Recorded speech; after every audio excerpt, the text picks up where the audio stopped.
These palatial old bungalows tell the story of a bygone era. Hello and welcome to this special series where we go deep into India to trace the story of Indian entrepreneurship and the journeys of some of India's most famous business communities. We start the journey here in Karaikudi, in Chettinad in Tamil Nadu. It is from here that the Natukottai Chettiars rose to build Asian business empires in the 18th and 19th centuries. But is that when their story really started?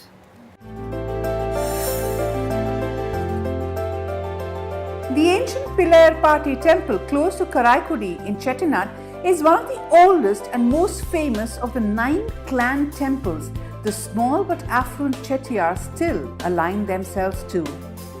This temple, along with 8 others, spread across the district of Chettinad, were granted to the community by the Pandya kings who ruled this land in the 13th century.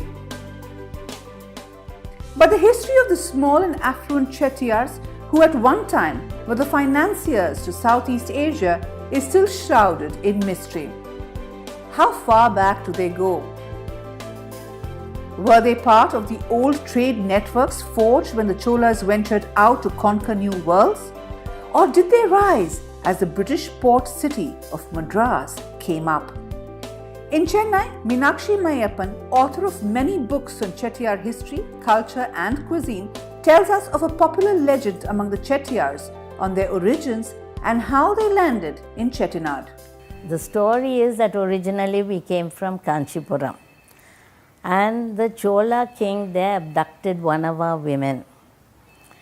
So all the women in the community en masse committed suicide. And then the Chettiars realized they couldn't live under the Chola kings and moved, and the Pandya Raja at that time gave them the land in Chettinad. And that's how they moved there and married en masse women from Tirunelveli. Part of the legend of the Chettiars is the old port of Puhar or Pumpahar, later known as Kaveri Patnam. An important early Chola seaport, it is believed to have been destroyed by a tsunami in the medieval period. While there is little memory of the grand port, the Chettiars have a close link with it. I've only been to Pumpahar once, but it has been the port that the Chettiars used, and every July they conduct a festival in which they enact the Chettiar history for over a period of 10 days. Given the poor record keeping through Indian history, it is hard to trace the early history of this business community. In Bengaluru, business historian Raman Mahadevan, who has studied the community's journey for the last 3 decades, says that though legends abound and there could be truth in the oral traditions, he would trace the rise of this business community to the late 18th and early 19th century. They were originally traders, at least that is what the available evidence suggests, pertaining to the late 18th and early 19th century. They were originally salt traders. Trade was localized to Tamil region, but around the early 19th century, you see them one big change occurring, which is that the scale of operation expands, and so does the commodity composition of the trade. And it would appear that the shift from local to interregional and then on to Colombo and in Ceylon. So this is where it would seem that in the first quarter of the 19th century or so, there are the first signs of their shifting to some form of rudimentary banking. Also, this is the period when the British banks had not arrived in Ceylon, and there was obviously a pent-up demand for credit, and some of the Chettiars, it would seem, took up banking as a supplementary or a subsidiary activity to trading to meet this growing demand for credit in Ceylon.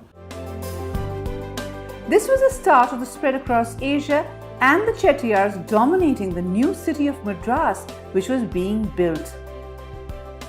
It is estimated that by the late 19th century, around 200 Chettiar families owned a large part of land in Madras, as it was used as a collateral for the money lent.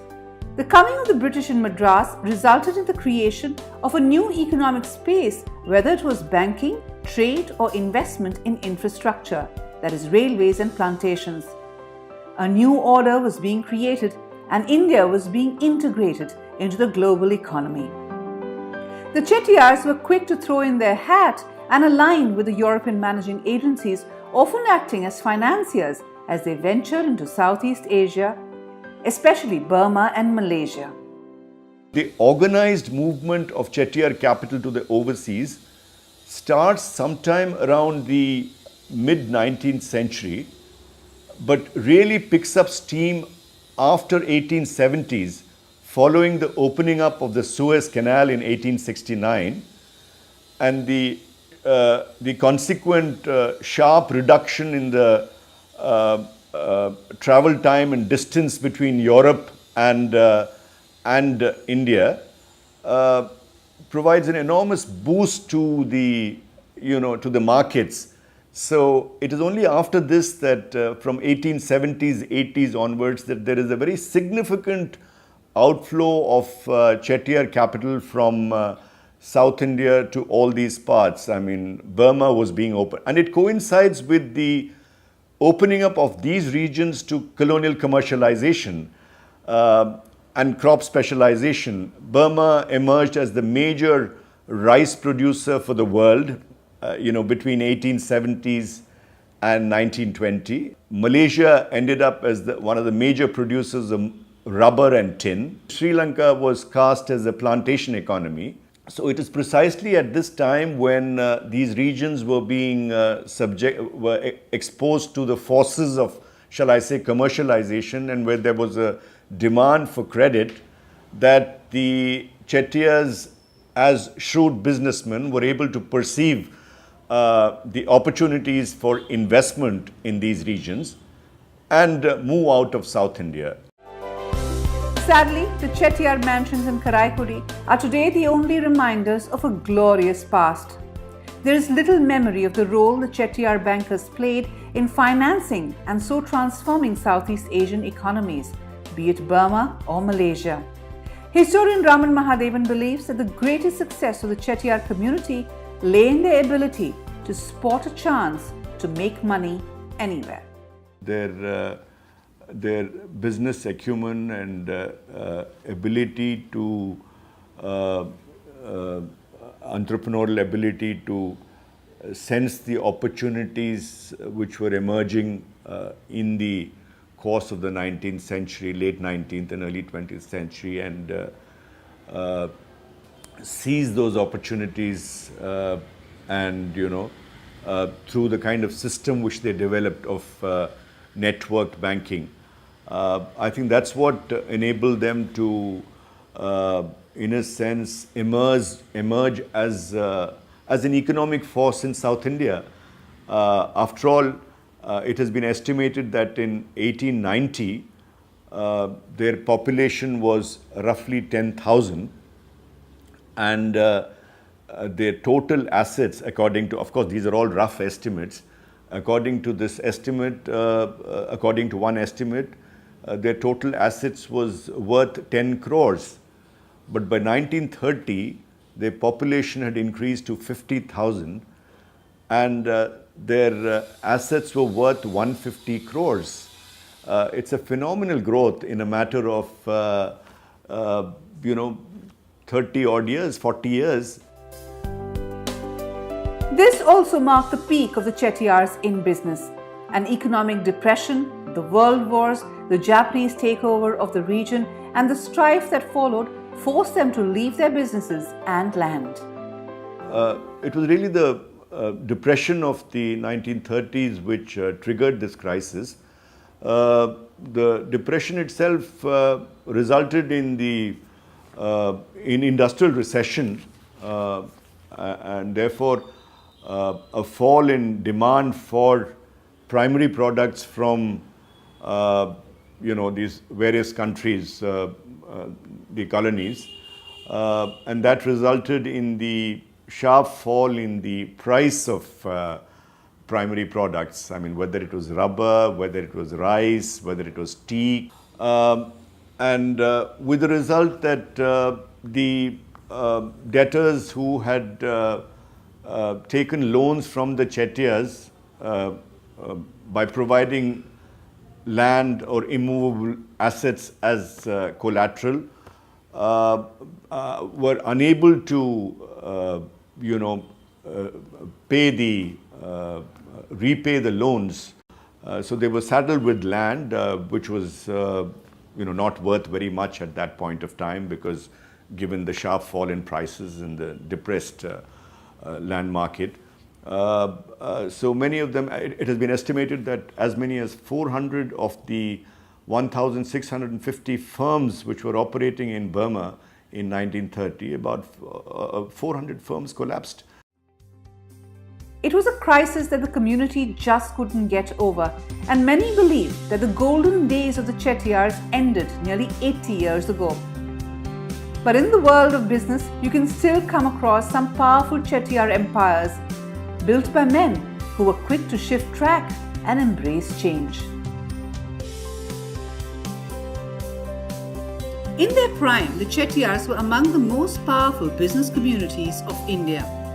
But in many senses, the golden days for the Chettiars ended with the Second World War, when most of them were forced to leave Burma and Southeast Asia. Not only did they lose all the wealth they made, they also lost the thousands of acres of land that they had got. Most didn't recover, while some were astute enough to see the signs early. M.V. Subbaiah, the former chairman of the powerful $4 billion Murugappa Group, that is a conglomerate spanning across sectors as diverse as fertilizers and finance, explains how his family made the shift to industry. When the war came in, my father said, look, there are things which the Brits are going to sell in India and walk away because they like to run away from where the war zone is. So they are starting to sell in Burma, they were selling in Singapore, Malaysia, as well as in India. It'll be a time when they'll sell in India and go buy them at that time. And that's why it bought Jaya spinning mills and also the rubber estate. So when others were not... But both were astute.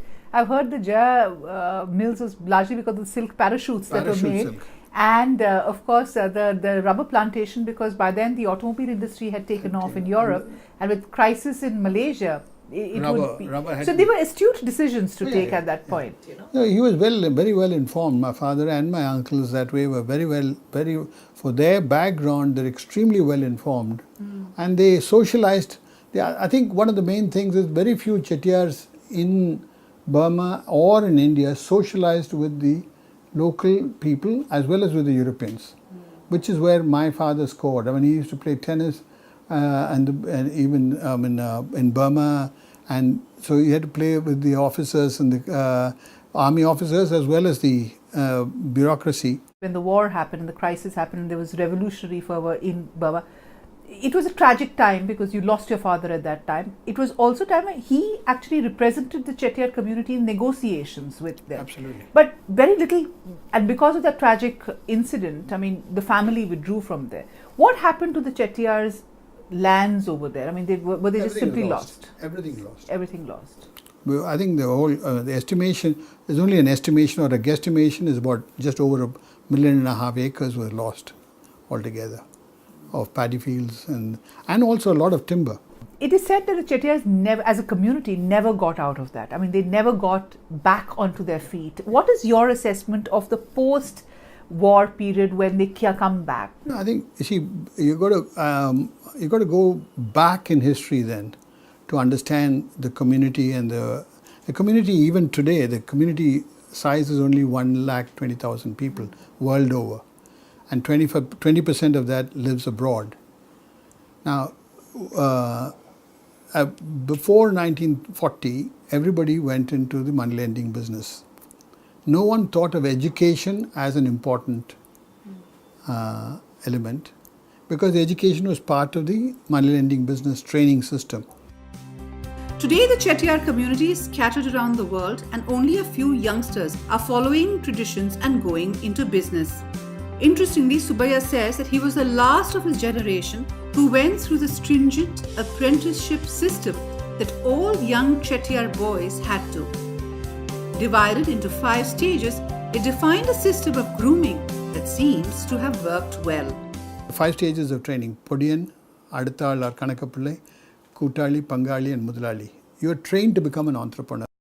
Podiyan is a peon or the office boy. The next stage is Kanakappillai, which is the accountant, cashier come accountant. You had to write the accounts, and then you became or you became an assistant in the marketplace. You went and lent money or collected money, or you did all the 3 jobs. Then the third stage was Kootali. You become a partner. So they gave you a small area, territorial area, and asked you to become a partner there and become a branch manager there. And then each time your salary was, you lived with the family, therefore you didn't have any expenses. You stayed there. So all your salary was accumulated and was earning interest, which they gave for anybody else. So that when you're an agent and collecting money and things like that, you really no expenses there. A very simple lifestyle. So you were then when you're an agent, you go around a certain territory and then you look after that and you get a commission on that. So literally there was a front-end capital picked up for you as you work. So then you became a Mudalali. So they gave you a territory which is much larger, consisting of 4 or 5 districts maybe, and say you money lend in that area, go and start a branch there for us, and you take 25% of the capital with the money that you saved, and the balance 75% we'll put in. So, which is what they did. So this was like serial entrepreneurship. Exactly. 35 to 1600 would have happened this way. Exactly. That's how it happened. Subbiah believes that the apprenticeship system that he went through underlines the principles of the Chettiar way of doing business: humility, piety, and a strong sense of ethics. So if you go around in the south, anywhere in the south, in fact, not even the south, right from Kashi to Kanyakumari or to Rameshwaram, everywhere you have temples and chowdhuries built by Chettiars between 1900 to even today, to the Kashi Vishwanathar, the puja materials are sent by the Chettiar chowdhury. Even today. Really? Yeah. I didn't know that. The materials, the milk, flowers, coconuts, everything go from the Chettiar thing today. We still have the rights. The Maharaja of Banaras in those days gave the rights to the Chettiars because he had so much confidence. See, why am I saying this? Because it is to do with this giving back to the society. Certain percentage of every year's, before you began the year, you said so much percentage will be given for charity or for religious purposes. It is amazing how old networks of business communities had such deep connects with India and through it. Who would imagine that the Chettiar community from Chettinad supports the last puja of the Kashi Vishwanath temple in Banaras even today? For Subbiah and his generation, however, the biggest concern now is not the past and the old glory of the Chettiars, but the future, the youngsters, and how to drive the spirit of entrepreneurship in them and ensure they remain connected with their roots. A fund for startups and digital content on Chettiar culture and traditional education is taking a lot of this industrialist's time after he stepped down as the head of the Murugappa Group in 2004. The transition to the next generation of leaders within the group was smooth, guided once again by the tenets of doing business the Chettiar way. I mean, as I said, we have 3 tenets only altogether. There's nothing else to guide us. The first one is from the Arthashastra, which my grandfather had sort of casually mentioned. No man you transact with will lose, then you shall not. So if you're transacting with anybody, whether it's with a union or whether it's with a customer or a supplier or anybody, you must make sure that he goes back smiling. Then if he goes back smiling, then you win. That's the first thing. So follow the Arthashastra.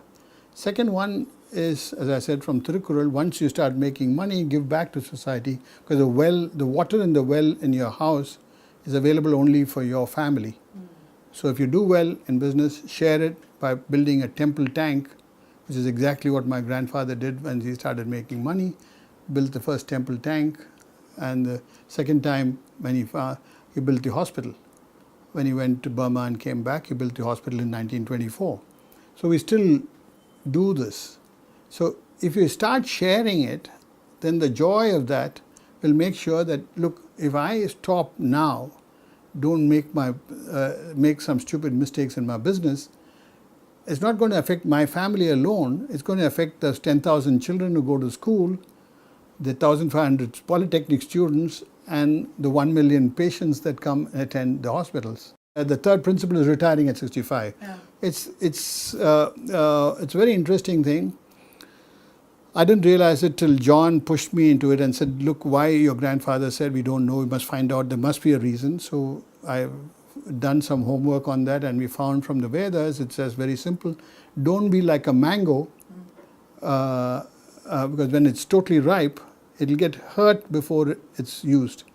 It'll get thrown by a stone, by a young boy, or it'll fall down on by itself and get damaged, or it'll be bit by a squirrel or a bird. In any which way it'll get damaged. Don't be like that. Be like a cucumber or a pumpkin. Keep your feet on the ground. Come away from the stem quietly when you're ready.